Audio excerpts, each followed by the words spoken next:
Et pour ce débattons-en, nous retrouvons Lionel Ballan, spécialiste de l'actualité des partis patriotiques en Europe que vous entendiez souvent la saison dernière, chers auditeurs, et David Engels, qui est habituellement notre chroniqueur et que nous recevons en entretien aujourd'hui. Bonjour à tous les deux et merci d'être avec nous ce matin.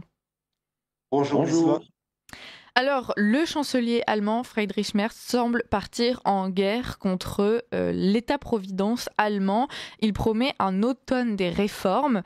Il explique que notre pays se trouve à un tournant cet automne et il en va de l'avenir de l'Allemagne.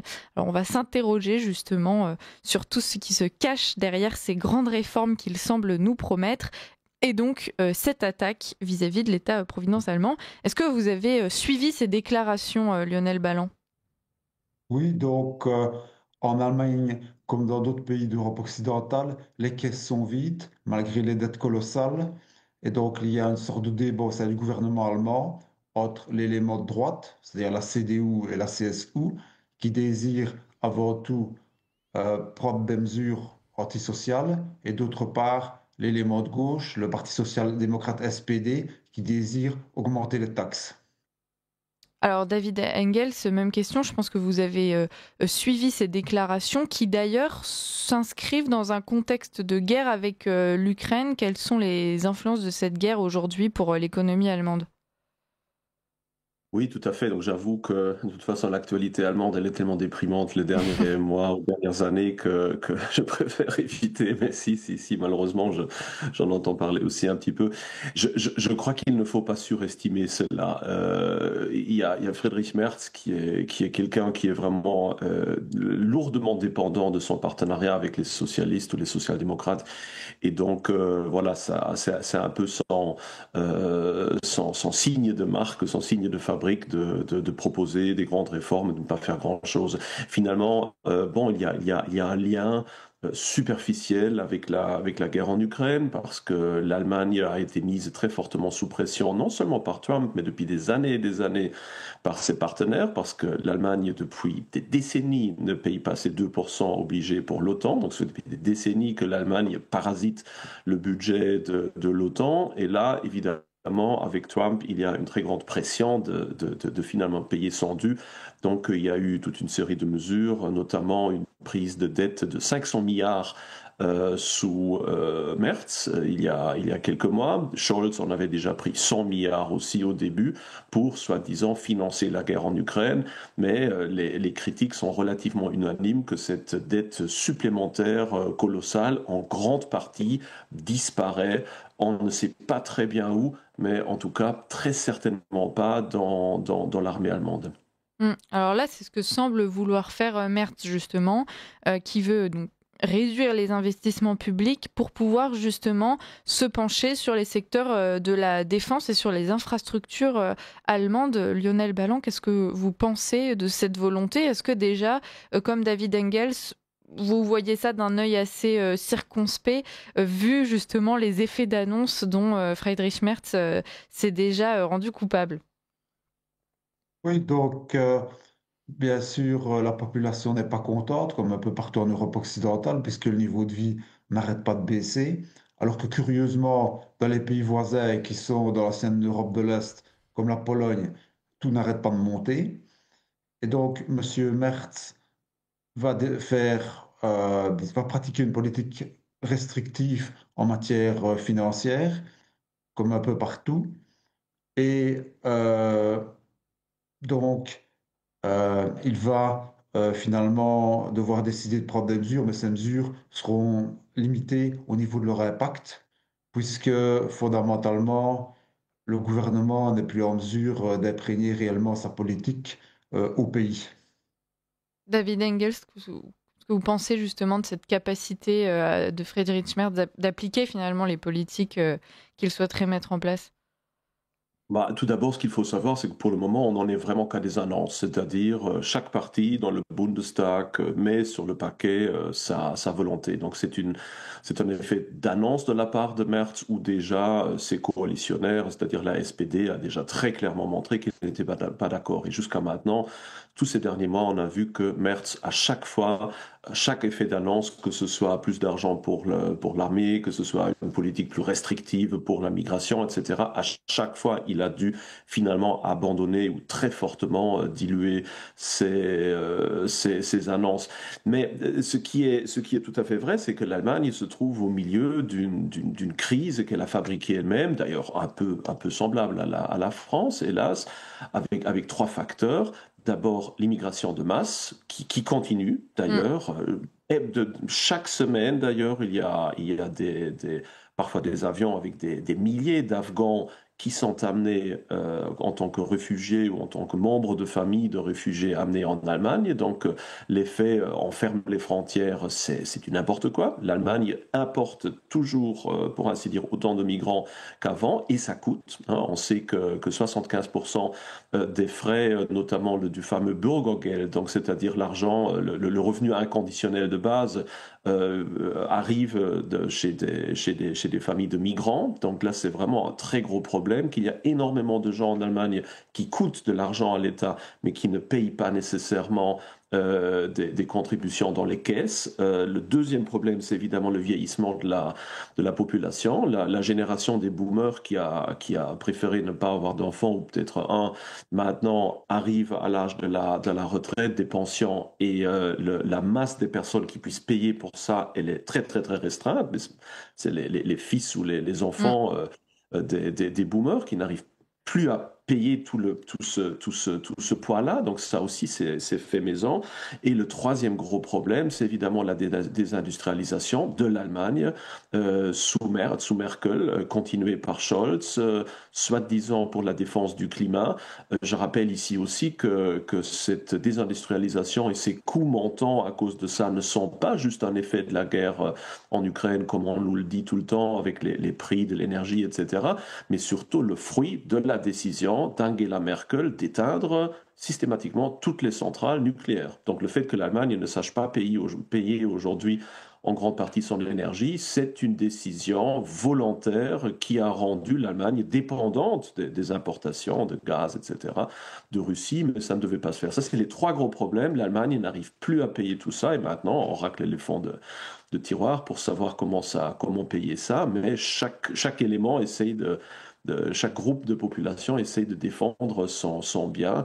Et je crois qu'à la fin, bah, la seule solution qu'on va trouver, probablement, c'est d'abord encore plus de dettes et Mm. deuxièmement, faire porter encore plus à la classe moyenne. Alors finalement, un peu comme en France, Lionel Balland, ce qu'on comprend, c'est que effectivement, dans un premier temps, on pourrait se réjouir de cette décision du chancelier en se disant qu'effectivement, on sait qu'aujourd'hui, il y a énormément de, de largesse de cet État-providence qui vont vers des populations qui ne sont même pas allemandes donc, ou françaises, si on fait le parallèle. Et donc, on pourrait se réjouir effectivement qu'il y ait une réduction de ces coûts-là. Néanmoins, les Allemands vont en payer le prix aussi. Et tout ça, c'est la conséquence de l'échec des politiques qui ont été menées pendant des dizaines d'années.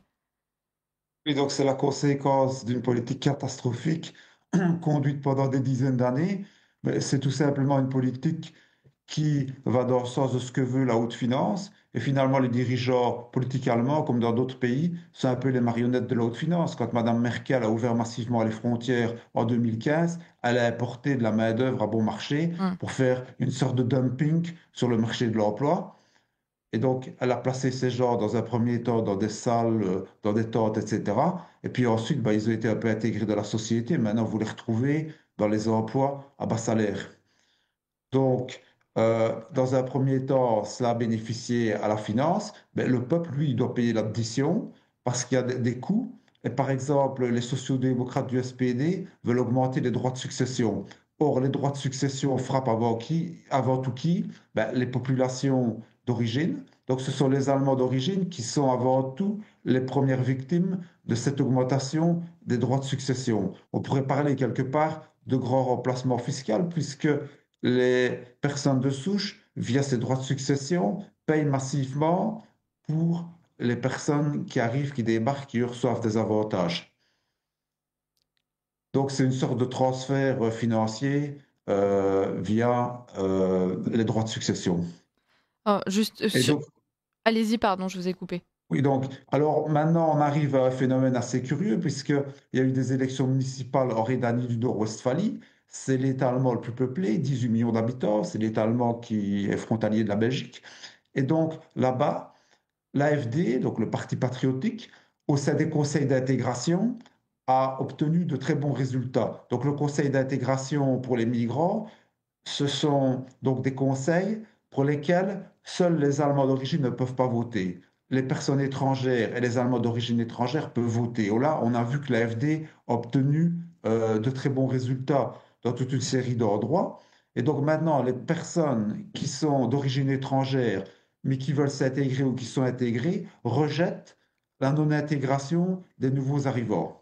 Et par exemple, il y a une dame qui est d'origine albanaise et qui est née en Allemagne, qui est une élue de l'AfD, qui fait campagne contre le fait que dans sa ville, à Gelsenkirchen, il y ait des inscriptions en arabe dans les rues. Donc maintenant, même les gens d'origine étrangère et même une partie des étrangers rejettent le fait que l'immigration se poursuive. Hmm. En fait, c'est assez intéressant de voir qu'effectivement, sous couvert d'humanisme, on nous a expliqué qu'il fallait accueillir ces populations. On nous a aussi expliqué qu'il fallait les accueillir parce qu'effectivement, ça faisait de la main-d'œuvre à bas coût. Et aujourd'hui, donc ce que le chancelier explique aux Allemands, c'est que, il va réduire les aides aux personnes sans emploi. Donc il explique, nous voulons que tous ceux qui peuvent travailler travaillent, c'est une question d'équité. Donc en fait, il va les précipiter dans des emplois dont les salaires ont été tirés vers le bas. Et donc, de la même façon, voilà, c'est une forme d'humanisme en fait qui a été complètement dévoyée et au final qui est payée par le peuple qui aurait dû être justement protégé et considéré en premier plan par les politiques qui étaient en place. David Engels.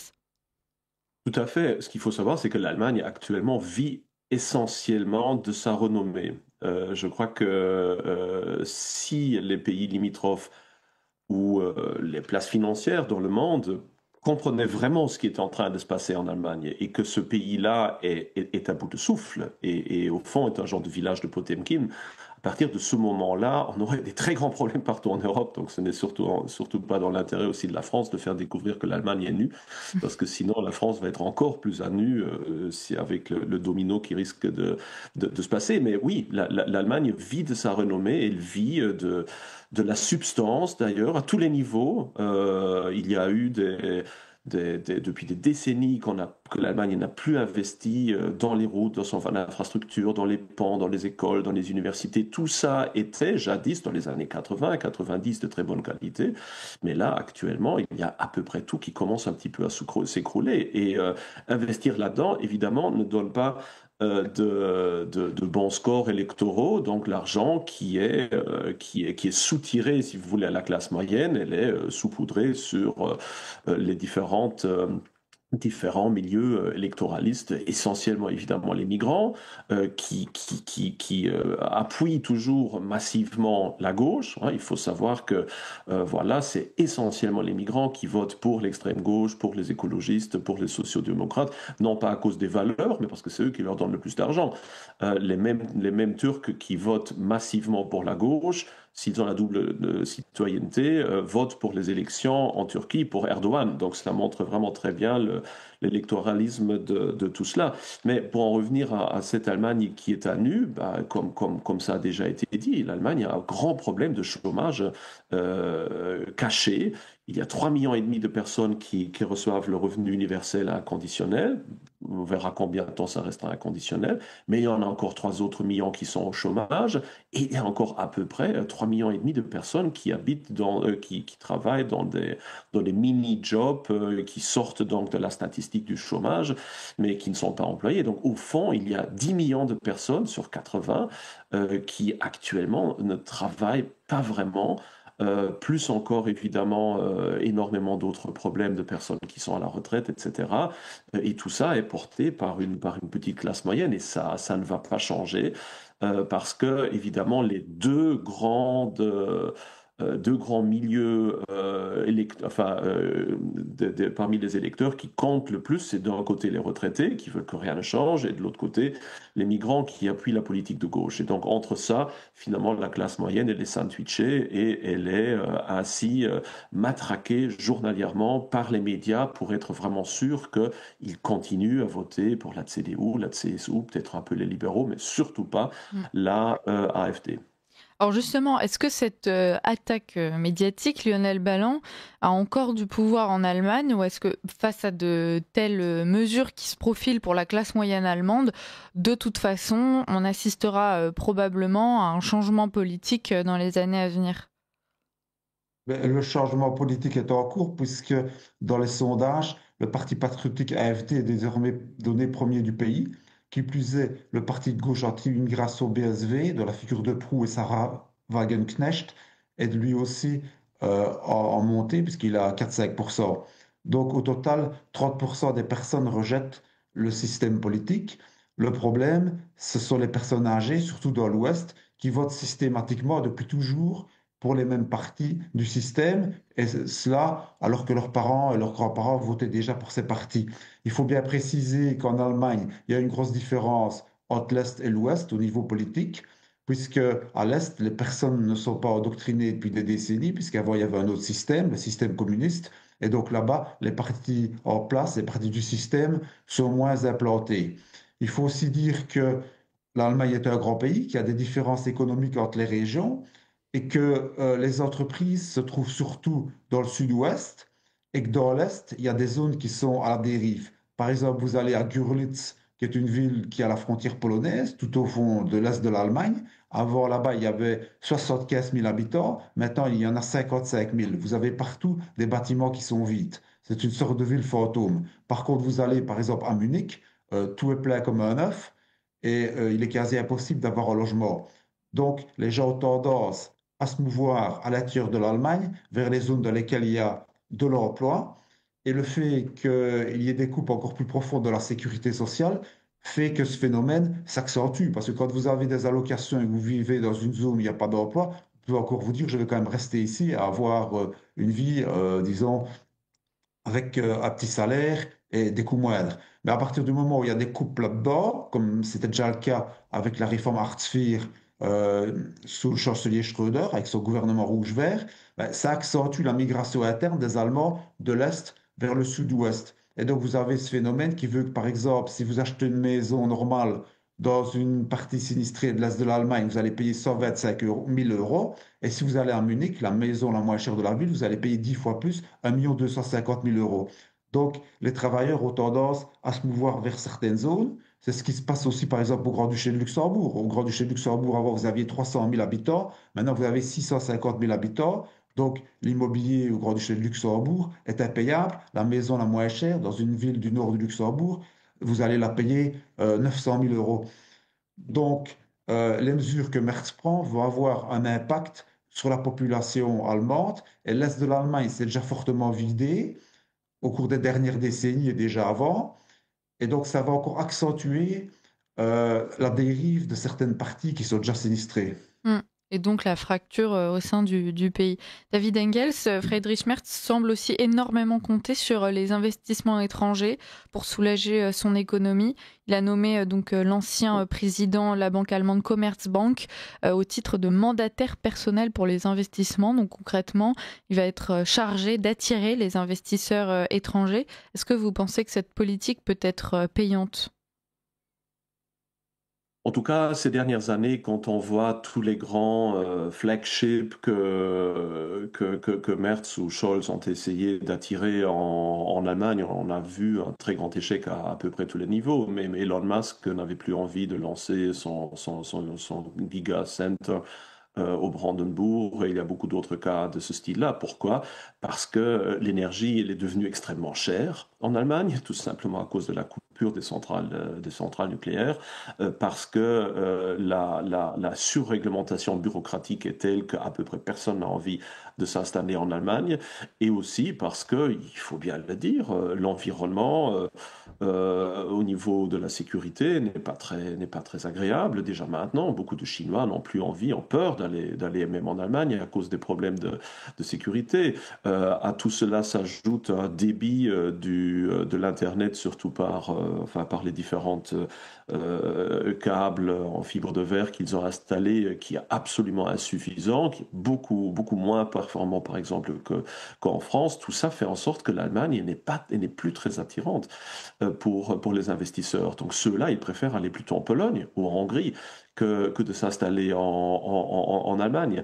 Donc voilà, maintenant Friedrich Merz, comme étant un ancien de BlackRock, a certainement encore ses connexions, mais en gros, je doute que cela change quoi que ce soit. D'ailleurs, tout comme ces réformes, pour le moment, c'est vraiment juste une bulle d'air. Nous verrons dans les prochaines semaines ce que de ces réformes-là va véritablement être réalisé. Moi, personnellement, si je devais et mettre mon propre jugement là-dessus, je dirais que très probablement, il n'y a pas grand-chose qui va être réalisé. On continuera à bricoler, à saupoudrer un peu, à prendre des immenses dettes qui vont de nouveau disparaître. Il faut vraiment se dire que déjà Scholz avec ses 100 milliards, maintenant Merz avec ses 500 milliards, une grande partie de ça aboutit dans des projets pour la défense du climat, Mm. aboutit dans des trucs obscurs d'ONG, de défense de la démocratie contre la méchante extrême droite,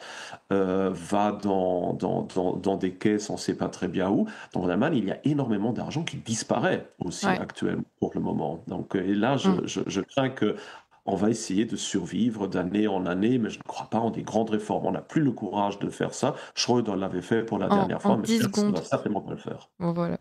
On va continuer à suivre, de toute façon, à surveiller l'Allemagne dans les semaines qui viennent et on ne manquera pas de vous réinviter, Lionel Balland et David Engels. Merci Oui. beaucoup d'avoir été avec nous et donc à très bientôt.